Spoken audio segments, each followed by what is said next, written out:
Are you using the riskiest word in business writing? If so, in what ways are you using it? How are you managing your use of this word?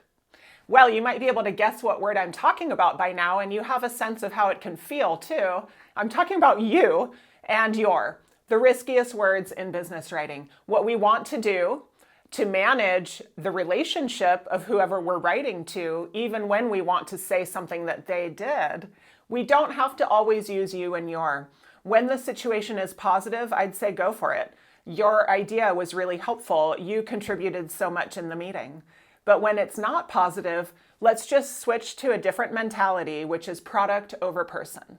What that means is we will take the focus away from the people. It's not your fault, it's not my fault, and put our focus on the product, the goal, the outcome, whatever we're working on together. So we're going to use an example from the workbook, the High-Value Writing Workbook, coming out in 2 weeks for this. And we have 3 practice problems right here. Let's look at the before and after. You can hear the ring of saying something negative with that you. You didn't include a timeline in your report's index.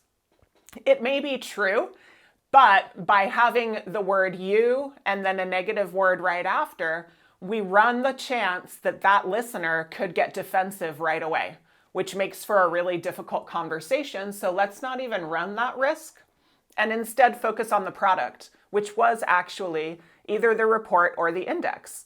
The things we both want to make as good as they can be. The report's index needs a timeline. Let's do the first 3 over here. You didn't provide sources for the statistics in your slide deck. What is the product? We're not trying to create a you or a me. We're trying to create an awesome slide deck, right? So, hey, let's add sources for the statistics in the slide deck, right? The statistics in the slide deck need to be cited. The slide deck needs to include source list, a list of sources. Okay, your idea doesn't apply to this process. Now I'm feeling like, okay, my idea was pretty bad. What I would try to do is now talk about the idea. We didn't use this idea in the process. The interview questions you wrote are too general and abstract. Again, we chose not to use these interview questions. Is a great way to go. We're not lying, right?